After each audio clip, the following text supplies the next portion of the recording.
Actual Fluency Podcast, episode 50, season finale with Benny Lewis.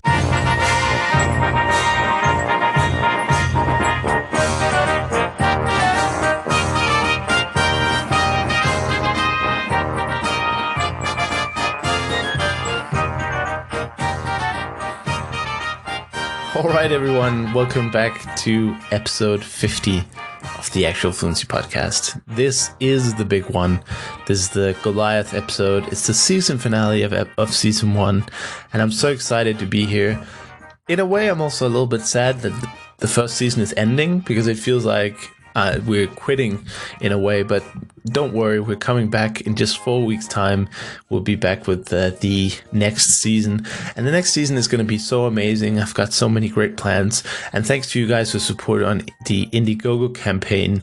There's now funds available to upgrade the equipment, to make the experience a lot better, and overall just produce a better podcast. So I'm super grateful for that. Thank you for those people who send in emails, nice comments, retweets, shared it on Facebook, everywhere. You know, you guys are the best, and you are the reason that I keep doing this every single week. So I have to thank you, because you are the reason that I can keep doing it. Today I've got a very special episode 50. And you might think, well, it's the last episode of season 1, so you probably got, 5-10 guests planned, and, you're going to do a lot of wacky stuff. But, I thought about doing that, but I think that there's no reason to do that. The only person that I really wanted to get on the podcast when I started the podcast was Benny Lewis, actually, because he was one of my big inspirations for starting the website, for getting into language learning to begin with. And his blog, Fluent in 3 months, provided me with so much inspiration and motivation that I just knew that I had to have him on the first season of the podcast. But of course, back then I didn't know there was only going to be, I didn't know it was going to be seasoned, but I just wanted to have him on, and I sort of did have him on for episode 17, but it was kind of like Lauren, his girlfriend's episode. We were talking about her learning and how he was a coach and stuff. So this episode is kind of a special one for me. It's very dear to me to talk to Benny. I met him in Berlin, and he's an incredible guy, and he's just like you see in his videos, or you can read through his blog posts. That's exactly who Benny Lewis is. So I'm super excited to have Benny on, and I'm not going to keep talking too long for this introduction this time. But that's basically it. And an important thing. If you have any kind of feedback or suggestions, it could be guests, or if you have anything that you think could be better for the upcoming season 2, now is a perfect time to get in touch. So go to afpodcast.com, and up the top you'll see a send me a message button, and I'd love to hear from you, because now there's a little break before the next season begins. It's a natural time for me to improve the show in every single aspect, and one of the improvements would definitely be less me talking in the beginning, because I tend to ramble, and I'm also fearing this is going to be a bit of a ramble. But anyway, I just wanted to introduce today's episode, and again, thank you for allowing me to be in your ears every Friday, and I hope that your language learning is going well. I'd still like to hear from you guys how your language learning is going, so use that same contact me button there, and send me what you're working on, how it's been going the last year. I mean, 50 episodes, that's about a year. So, we've been doing this for a year, and how far have you come? What have you been doing? But enough of that. It's time for the final interview of season 1. Season 50 is going to take a while, but it's the final interview of season 1, and it's with probably the most famous polyglot of them all. So I hope you're as excited as I am about this, and I'll see you again March 20th for season 2. And here he is, Benny Lewis. All right, guys, today is a very special episode. I've got with me one of the few guests that really don't require an introduction, but I'm going to give him one anyway. Benny Lewis is, of course, the author of the Fluent in 3 months blog and book, and he's been traveling the world for over 10 years, learning over 12 languages. Benny, how are you doing today? I'm keeping busy, and I'm very happy to be on. Thanks for having me for this special episode. Yes, indeed. It's a very special episode. It's the episode 50, the last episode of the first season. And where are you actually calling from? Today I'm talking to you from Melbourne, Australia, down under. Oh, fantastic. So while we're enjoying the greyness and rain and cold of Europe, You're enjoying the sunny Melbourne. That's right. Yeah. And on top of that, I'm enjoying being in one place for a month because for pretty much all of last year, I was on my book tour, moving around all the time. Whereas now I've got a lovely, nice apartment that I'm just staying in for 30 entire days, which for me is a very, very long time, actually. Wow, that must be so interesting, though. Can you maybe go a little bit deeper into that? How many? Yeah, I said 10 years, or over 10 years traveling. Yeah, What? it's been 12 years at this stage. Right. Constantly on the road, no base. So it's a very, very different lifestyle. But how do you not get? I wouldn't say bored of it because obviously there's lots of challenges. But are you not hungry for that stability of a base by now? Oh yes, absolutely. But the reason I've been able to keep it up as long as I have is language learning. I've met a lot of long-term travelers who reach their limit at maybe 3, 4, or 5 years. Because if you speak English and go to another country, you will have the exact same experience over and over again. Right. You'll find the same kind of people in youth hostels, and you find the same kind of people in the English expat community. But if you're speaking the local language, your cultural experience is going to be astoundingly different. So that's kind of kept me on my toes as long as it has.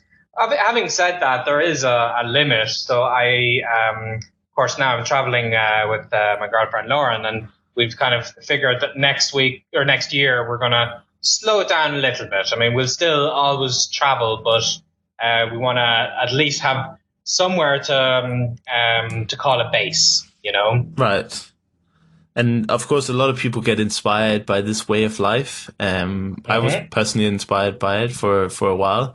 And what I realized was that I just couldn't do it. I'm too comfortable, you know.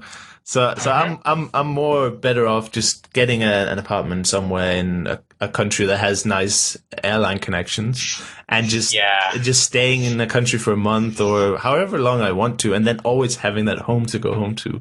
I guess you make it look very exciting and glamorous, and for most people it probably would be. But I guess there's a tiny fine print there that it's not for everyone, I suppose. No, and there's loads of problems with this lifestyle. I've blogged about it that the constant travel has many downsides.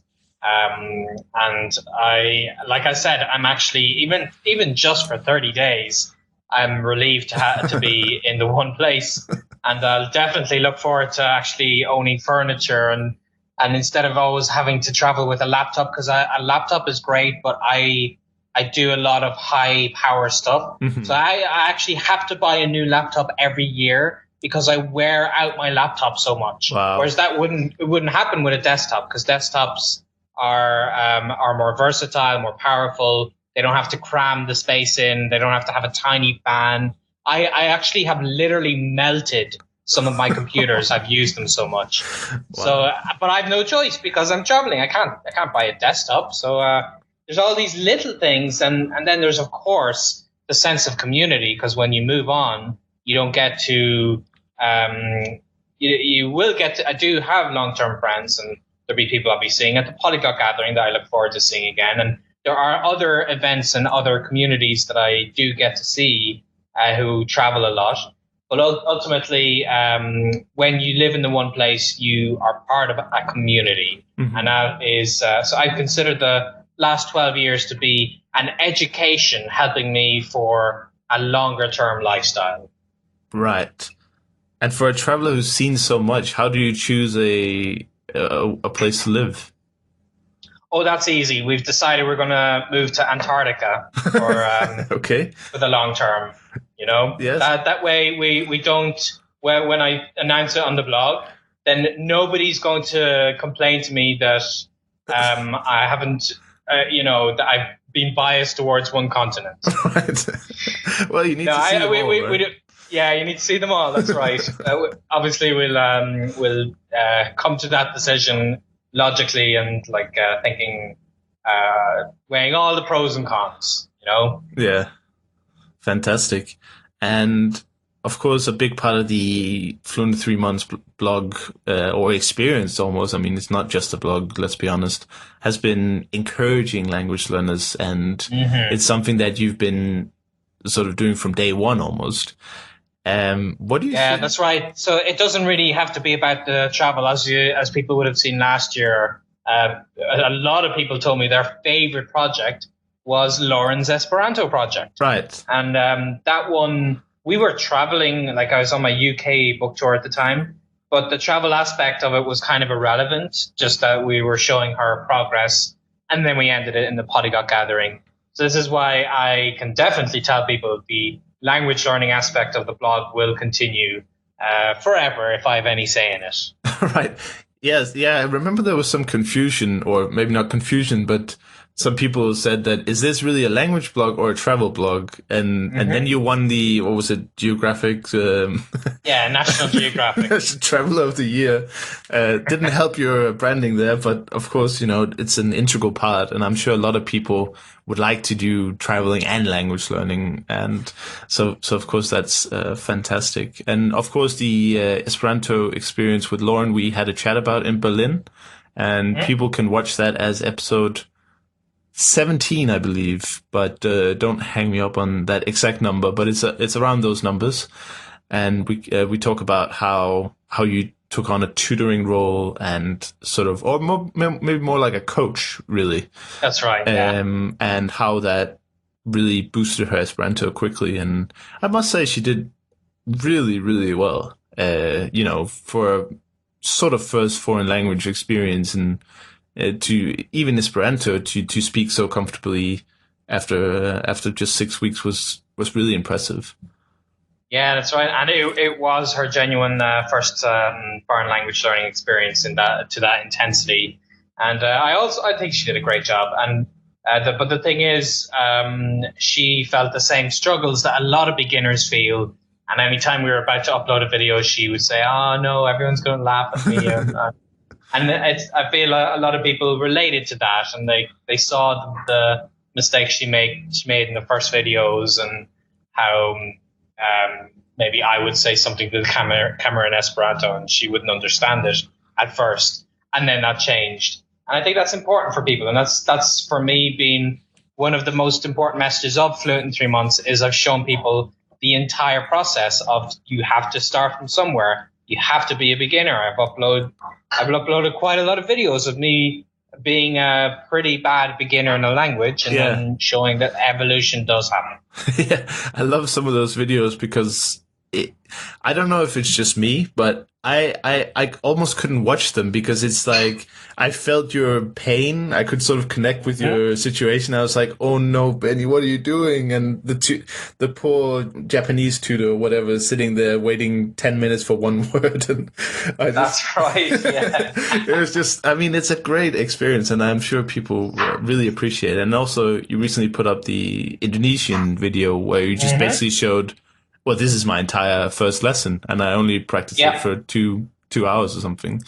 That's right. I think that also shows a lot, because otherwise people might just assume that you have some sort of supernatural talent, or maybe that you somehow cheated. I remember those posts as well. It was good times. Yeah, but it's that I always do like to show as much as I can, and the transparency kind of shows people there's no magic ingredient. It's just hard work, of course, and many other languages have very, very hard work involved, but making mistakes and just being bold with your language learning attempts. Yeah, exactly. And just believing, I suppose, is step one. It's possible. Yes. And how do you think language encouragement has changed over the years? So from when you started the blog to now, do people have different problems today, or is it pretty much the same? Oh, there's always so many different problems. I mean, now I've kind of streamlined so I understand the types of languages people are learning, the problems that they face, the motivations for why they're learning the language. And that kind of helps me tailor what I want to say better. But especially when one thing that was different last year that I had not experienced in all of the years of the blog is I got to meet a lot of the readers face to face. Right. I had met some readers once in a while in the earlier years, but I got to meet thousands of people who read the blog, and they would tell me their big issue in person. And it is very interesting to see what people are struggling with, and of course to try to offer my best advice, but to see the other advice that has come up. And I've had a chance in more recent years to interact with other polyglots, and I've learned a lot from them. And I link to them as often as I can. Every week, I send out an email, the bulk of which usually I have like 5 or 6 links.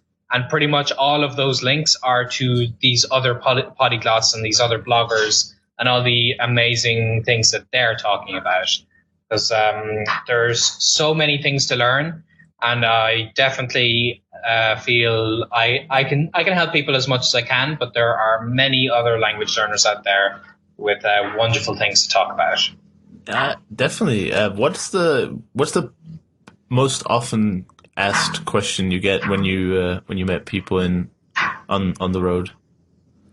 I don't think there was a typical question, but generally there would be questions I get very often. I tell you the funniest questions when they're directed at me. There was this one day that I almost had to roll my eyes at the guy asking the question, because this was in one of my stops in the States. He said, "Do you speak Swahili?" And I said, "No, not yet." And then he said, "Okay, do you speak Persian?" And I said, "No, I don't speak Persian." And he actually kept this up for a minute or so. He kept asking me, "Do you speak this? Do you speak that?" All these languages. And I said, "Okay, let me cut you off right here. I don't actually, I can tell you right now that there are thousands of languages I do not speak." And, it's for a lot of people, it's their first experience meeting a polyglot. And in the polyglot community, and especially in Europe, we are aware of other polyglots and we share all of these interests. And we enjoy talking to each other. But of course, the whole thing of this book tour for me has been to meet people and inspire them to get into their languages for the first time. So I may be the first person they've ever met who speaks other languages, or who speaks, more than 3 languages, for instance. So they have all these questions about languages for me. And, that guy was funny, but most of them may have read several blog posts, so they kind of know the basics of what I'm about. And then, of course, they have their own doubts, and they would tell me, I'm too old, and I would refer to maybe the study at Haifa University in Israel about how adults can be better language learners. I do at this stage. I've heard so many questions that I do have an answer that I would be ready to give very, very quickly for a lot of them. But people still surprise me, and I like that. I like to be kept on my toes. Right.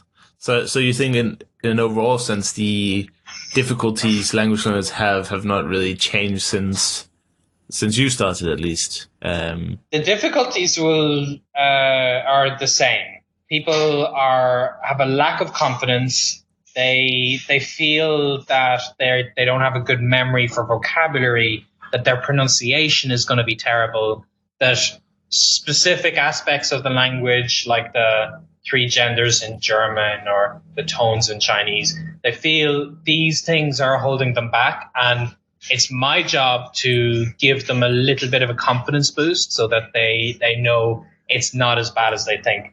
But generally, these problems have existed for hundreds of years or thousands of years for people trying to learn foreign languages.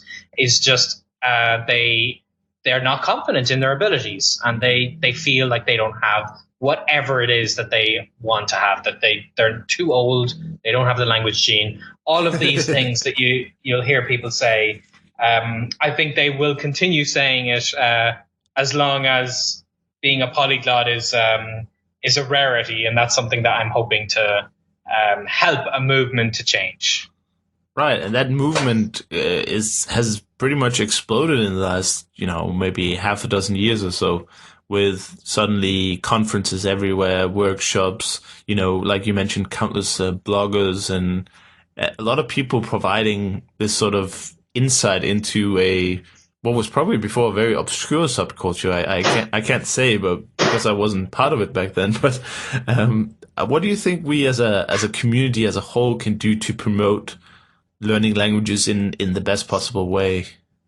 Yeah, I think it's great what this community's been doing, and I feel so proud that I've managed to help a lot of people get in. So like there's a lot of people who may not may not be as interested in my particular speak from day one, or would say, Benny, your advice is better for extroverts, or whatever they may say. They may not kind of align with my learning approach, but because I would be I'd be putting myself out there as much as I possibly could, and getting in newspapers and getting my blog to get a lot of visitors. It's more likely to hit them. And with the book out now, I have reached people who did not know that there was a polyglot community. And through me, they would have found the likes of Richard Simcott, Luca Lampariello, and so on.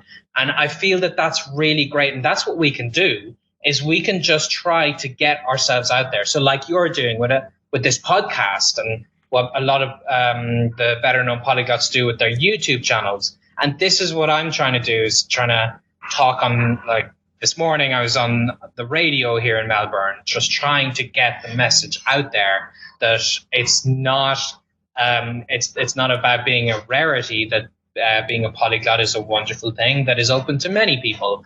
And I think that's what we can do as a community, is to show how accessible language learning is. And obviously, within reason, there's a lot of people who would never want to say that it's super easy, that it's a cinch. Obviously, it takes lots of work. It's something that's many years of investment. You would want to do it ideally one language at a time, if that's the best approach for you. There's a lot of nitty gritty things that people would kind of have different opinions on. But I think exposing the world to language learning and to language learners is how we can best serve this community. Because it's really it's pleased me to no end that there are so many polyglots who are very, very good at what they do, and they have found this community through one of us getting our messages out there, and they join us and they see what they did by themselves is actually something that brings them to a community, and then they go into their town and they tell other people about it,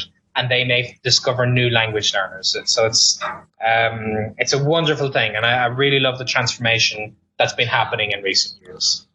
Fantastic. And how do you feel about using the term polyglot? Because I know some people, myself included, are not huge fans of using it, because it's sort of, you kind of need to know about it to know what it means. Yeah, that's the problem in English, especially. I mean, I use the word with you and with other polyglots because they obviously know what the word means.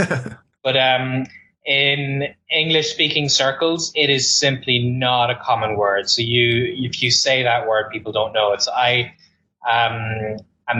try to, like, it's in my tagline. I'm Benny the Irish Polyglot, so people will kind of see that. But then again, people will say, do you have multiple partners or something? Well, what is that? So there is still confusion, and that's I don't worry people about labels, and anytime I do try to talk to the media or something, I wouldn't worry them about what is a polyglot. I would just say someone who learns languages, or a language lover, or a multilingual person.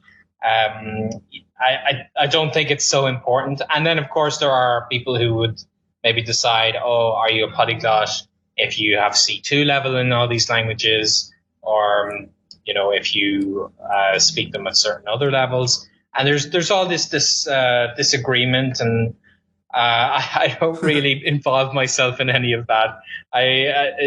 But like in general in English, it is a rare word. So I think you can be a part of the polyglot community even if you don't care much for the word polyglot. Yeah, definitely.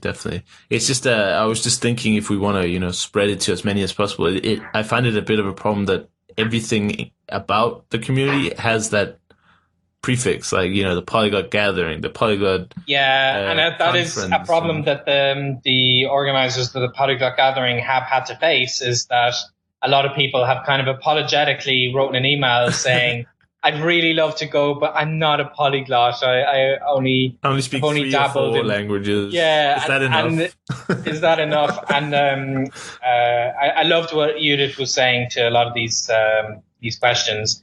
Is she actually used Lauren as an example? She said, well, Lauren had just learned her first foreign language, and she was more than welcome, and everyone was very nice to her. And like I think there is this misconception at first. People might think, it's about the numbers, and if you don't have like at least 8 languages or something, then you're just a pathetic worm. And obviously that is not the way we think, and that's not something you will find any polyglot ever implying. And I think that's why it's very important to show that that's part of the community. And yeah, it is a problem that a lot of people kind of feel that I've even seen a lot of people maybe mention, or some people mention, there's a sense of maybe exclusivity, and it's only ever in their heads. They see a couple of us will do a video together and be like, oh, that means I'm excluded. And it's a problem I'll see in actually several different communities. I'm part of like travel blogger communities and travel entrepreneur communities. I'm a part of different communities, and the same kind of psyche applies, the same kind of human condition of entering these communities. It's very, very interesting, but it's just a case of how do we present ourselves, and that's why I always try to bring language learning down to the level that is open to absolutely everybody, and I don't like to put polyglots on a pedestal, myself included. And I think that's what it's all about. So you can promote the polyglot community without making it sound like it's an exclusive club. Yeah, exactly. And just to highlight another example from the gathering, which is a very informal conference, I met a guy there who only spoke English. He was traveling with some friends around Europe, and they were in the language learning community, and they asked him if he just wanted to come. And he was like, yeah, why not? I'm here anyway. And I talked to him, and he said there was absolutely nothing towards anything. People were so nice, and there were no people scoffing him off or anything. And my own experience is that I spoke maybe 3 languages okay, 2 quite well, and then 1 maybe not so good. But I had absolutely no problem. People are that's the good thing about the community, is that people are so nice in it. I've really only had good experiences. So definitely, I would actually recommend to anyone to come to the gathering in Berlin. Absolutely, it's such an immersion into the community. It's sitting in the lobby. There's like 30 people talking in 10 different languages about 200 different things, and you just kind of get the rush of something greater, don't you? Mm-hmm. Yeah, and if people just speak one language, they never have to worry, because there'll always be people very, very open to chatting with them, and of course, there's lots of people very willing to be their own personal interpreters if they don't understand. So they'll never have a problem. Many aspiring interpreters at that conference, maybe. Yeah, that's right. Fantastic. I wanted to get into some specifics about, the language learning process itself, because obviously a big part of the Fluent 3 months concept is the 3 months. And I know that that's the reason is because of the tourist visas are usually 3 months. So that's why that time period was chosen. And I know that you received some criticism over, making it look like you could get a lot in no time. Right. Whereas for most people, 3 months, you would probably not get much further than your normal, touristy phrases, maybe slightly more. But can you just share how you feel about this? I've always found that reaction very strange, because for me, at least when I'm intensively learning a language, I'll get to that touristy phrase in an afternoon. I mean, it only takes you a few hours to learn how to say, where is the library, and left and right, and please and thank you. I mean, it does not take 3 months to do that. I've never understood that reaction. But I do understand that it is something that people put years of work into, and I think what the only kind of controversy that ever comes from it is that people imagine that I'm making a promise, whereas ultimately, for me, the name of my site represents specificity in goals, and that's one of the core parts of my message. It's not about 3 months being the magic number or fluency being what everyone has to aim for. It's about the fact that a big problem in the likes of English-speaking countries is that somebody wants to just learn Spanish. And I think that's a terrible goal, to just want to learn a language with no kind of specifics to it. I think it's better to say, I want to reach A1 in like 3 weeks or in a month or something. I want to reach B1 by June. I want to reach this level by that time. So I say I wanted to reach fluency by 3 months. And like you said, 3 months is specifically because that is what my lifestyle cycles around from my travels. If I stay in a country, like right now I'm in Australia for 3 months because that's the time the tourists are allowed to stay in the country.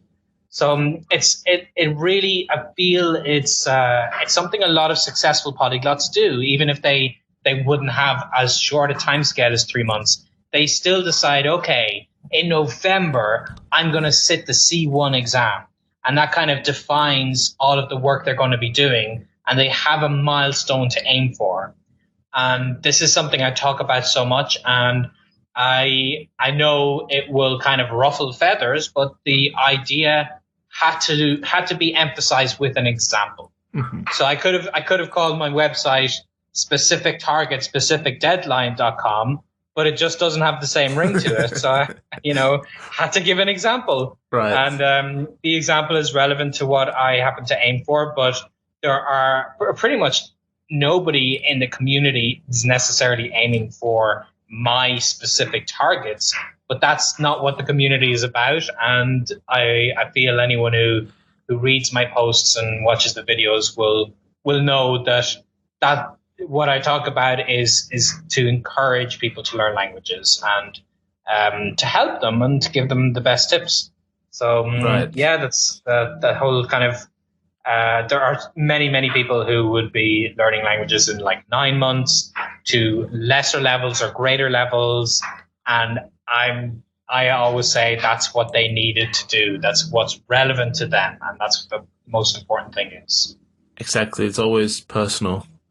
Yeah, but I find it interesting also.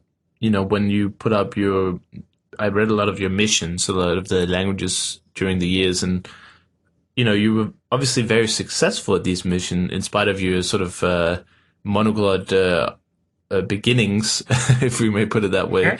Right. Which may beg the question: how much did you actually work, sort of on a maybe not a daily basis, but how much work did you put into it when you had 3 months to learn, let's say, Portuguese? Well, Portuguese is a unique example because okay.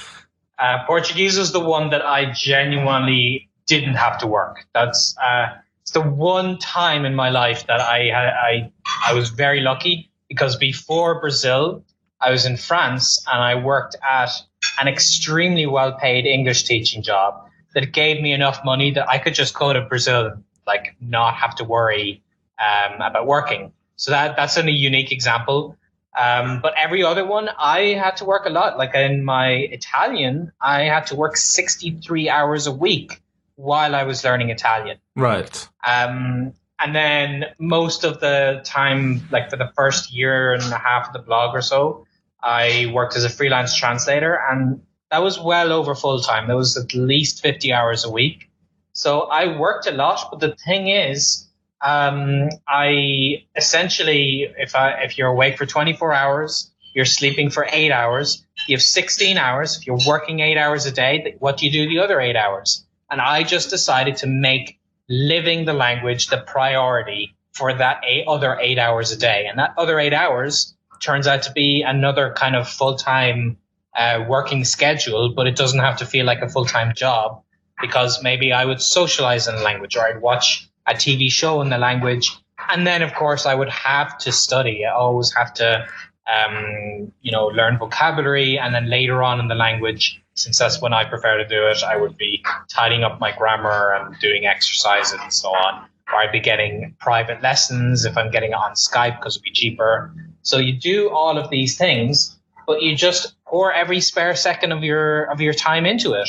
Right. So, the vast majority of the last 12 years, apart from those 3 months I was learning Portuguese, I was working. I was working a full-time job. Right. And even now, like running the blog is a full-time job. I do a lot of work on writing the posts and getting good images, writing the emails. All of these things take a considerable amount of time.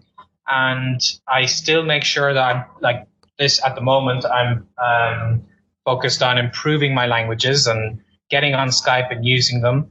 And I just make the time for it. And it's something I tell people a lot, that it's learning languages, being a polyglot, and reaching these kind of stages in the language definitely do not require that you take 3 months off work and do nothing but live through the language, because I've not been able to do that myself in the vast majority of these years. And when you look at other polyglots, the likes of Richard Simcott, he's working a full-time job and he has a family to take care of. And so many people have other responsibilities that kind of tie up their time, and yet they still make the time to learn the language. And I think that's what it's all about. Will you make the time? When I worked 63 hours a week in Italy, every single second I was not working, I was absorbing Italian. Right. Simple as that.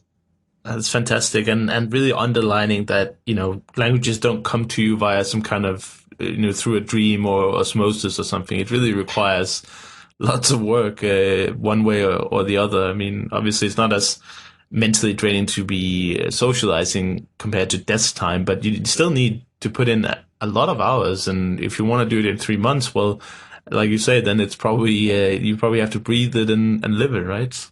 That's right. Yeah. Yeah, it's great to have a little bit of I like that direction now. I think a lot of the posts you do now are much about balance as well, in a way.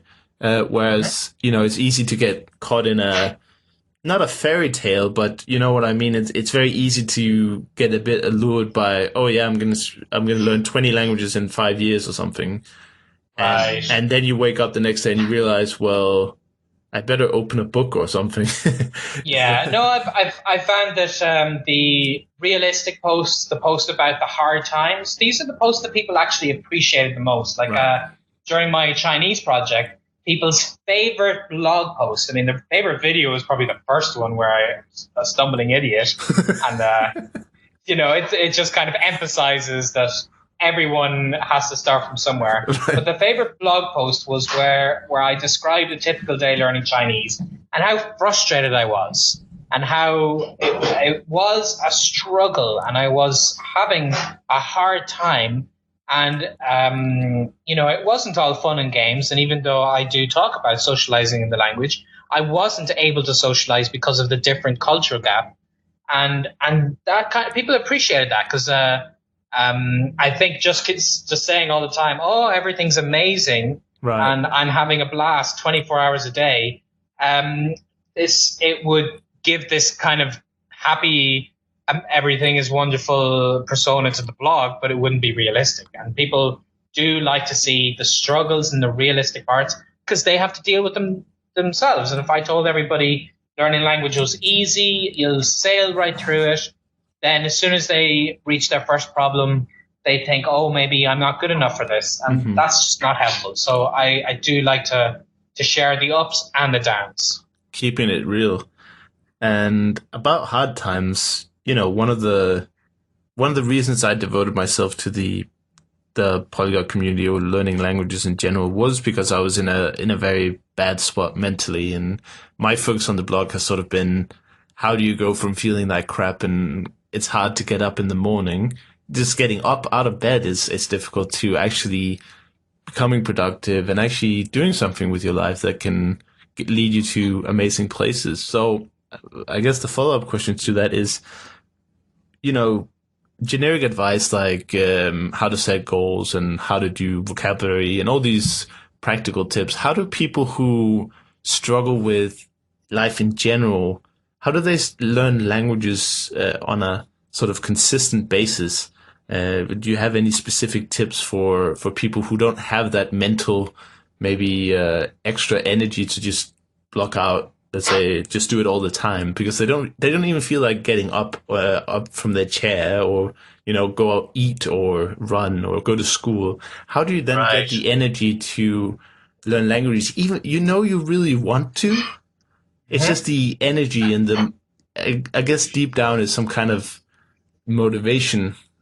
Yeah, That's missing in there. that case, I think the worst thing that they could do, I think the worst thing somebody with so little motivation at first, the worst thing they could do is decide, starting tomorrow, I'm going to live through Spanish for the next 3 months, because that is too dramatic a change. We need to ease ourselves into certain things, and baby steps are the best way forward. And something a friend of mine, Manish Sethi, something that he always tells people that have problem, for instance, working out, is it's the same thing with language learning. You might say, okay, I'm going to go to the gym for 2 hours a day and I'm going to run 10 miles tomorrow. But that's just not realistic, because if you try it, you're going to realize how hard it is. You're not going to run 10 miles and then you're going to feel like a failure.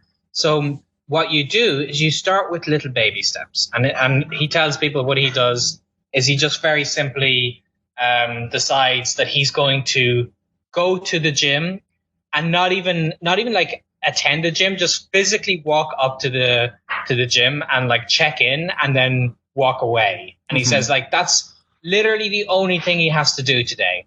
And that's the kind of goal that is something people can do. So like if I told you, instead of telling you you have to change everything in your life to Spanish, and like that's super hard to get motivated to do like a million changes. What if I said, okay, all you have to do is install the Duolingo app. That's it. Then you don't have to do anything else today. Just go to the App Store and install it, and then you don't even have to open it. And this is something people say, well, yeah, that's easy. I can do that. And then maybe then you would tell them the next thing, okay, open the app and just look at it for 5 seconds and then close it. And I know this is oversimplifying the process, but if people feel like they really can't get anything done, then try to ease yourself in as slowly as possible. And you will actually see, if every day all you do is open the Duolingo app, even if you only use it for 1 minute, even if you decide, okay, I've got enough motivation for 5 minutes, and even if you open it and close it immediately, do something that you keep up every day, because routines are what makes everything happen. It's routines are the magic that I think a lot of polyglots have, is they just, maybe they don't jump out of bed and open a grammar book the first 5 seconds, but they do have some kind of a routine. They have the apps they like to use. They have the websites they go to. They have the books they use.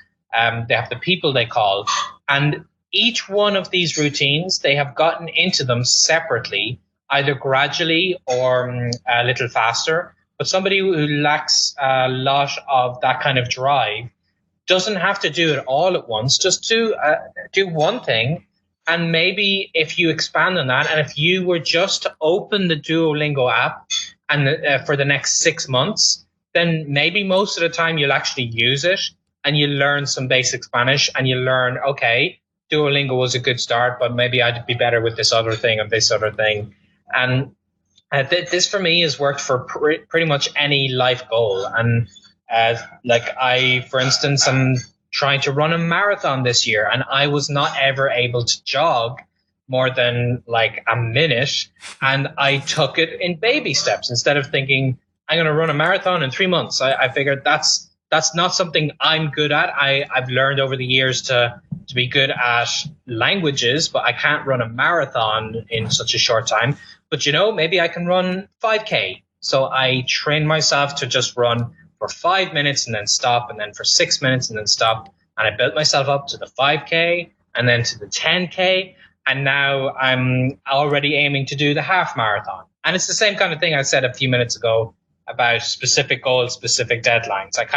I expand that to other areas of life, but for things that maybe I'm not as good as because it's a completely new area, I don't have to have as hefty goals, but I do still need specific things that I latch onto, even if they're very simple things of just if you want to jog, just learn how to put on your running shoes and just run to the bus that's a block away. And that's like your baby step to get you started. Just make little tiny changes and you have a whole lifetime, and you'd be surprised what happens in 6 months or even a year if you were to make this tiny change. Maybe then you would actually have grown this motivation to keep language learning up at a much faster pace. Right, because you've also seen what's possible. So you got exactly. Confidence. Yeah. I really like that. And I guess one of the surprises that came to me when I was getting into language learning and looking at all these methods is that I realized that everything that can be used to improve your language learning really improves everything. Like goal setting is just one example, but something like consistency and how you eat definitely improves your memory, and exercise really makes retention better. Because of all the drugs that the body release on exercising.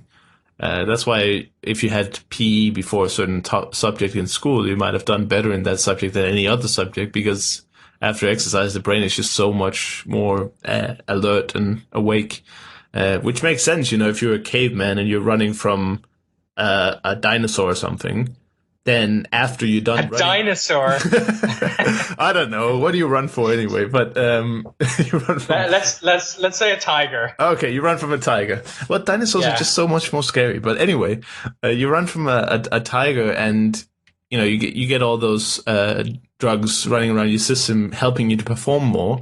And then after you're done and you're still alive, the brain has to process that and make it a new memory. Okay.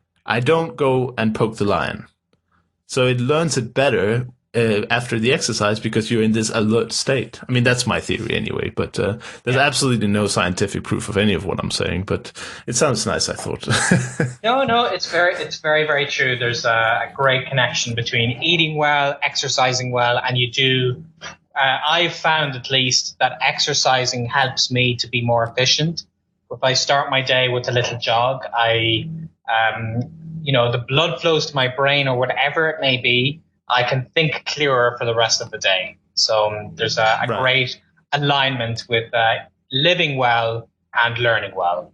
Right, and that sort of makes you a better learner, and you improve every other area of your life at the same time, which might make you more motivated in general, and that's motivation for getting out of bed as well as learning French vocabulary or whatever. Exactly. Yeah. All right. Fantastic. Well, Benny, it's almost time to end this fantastic 50th episode. I'm really happy you took the time to come on the show. In a way, it's been 50 weeks coming because obviously you were on the radar before I even started the show, but you were busy with your book tour, so I'm glad that it could come together. But can we take a minute to talk about what's next for Fluent in 3 months? What's coming up, and maybe share what you're working on at the moment. I'm working on quite a lot of stuff. I have I've been blogging maybe once a week the last month or two, because I've been putting a lot of work into the emails. So people are definitely welcome to sign up to my email list, because I send all of the best stuff that I find online to that.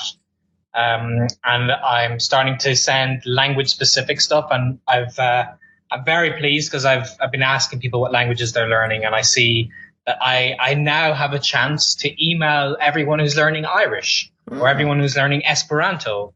And I can tell them, here's some tips and here's the latest app that I found for this language or whatever it is. So this is something I'm really passionate about, because emailing people are a little bit more, they interact with their emails a little bit better than they would with a blog.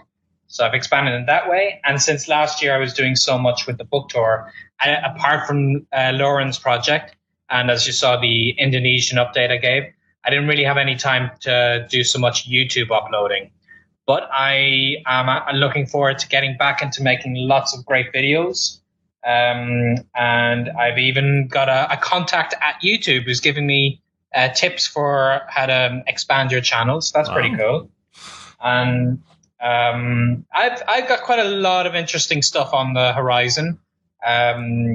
One random example is I've got the German edition of my book coming out, and I'll be able to actually sign that in Berlin just during and after the Polyglot gathering. I've actually got quite a lot of projects related to encouraging language learners, and people will find out about each one as I reveal them. I do like to keep people in a little bit of suspense, of course. Fantastic. And if people are interested in joining that email list or any of the other projects, can we talk about any of the other projects? Or do you want to keep that a secret?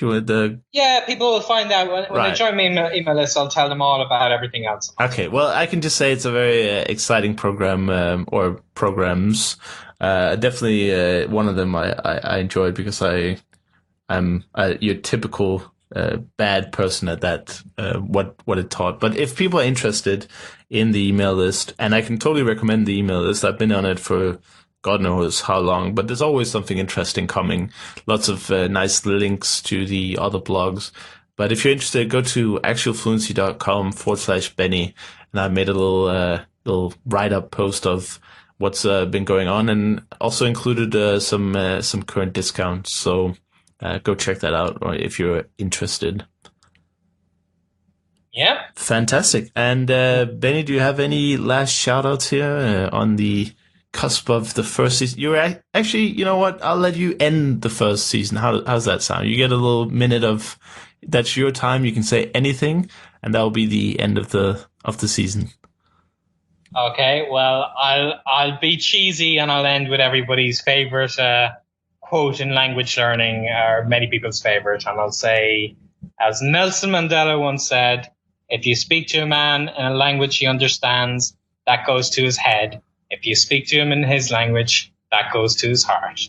And I hope people will learn languages to talk to people's hearts. Fantastic. Thank you so much for that, Benny. That was awesome. All right. Thank you very much. Appreciate you having me.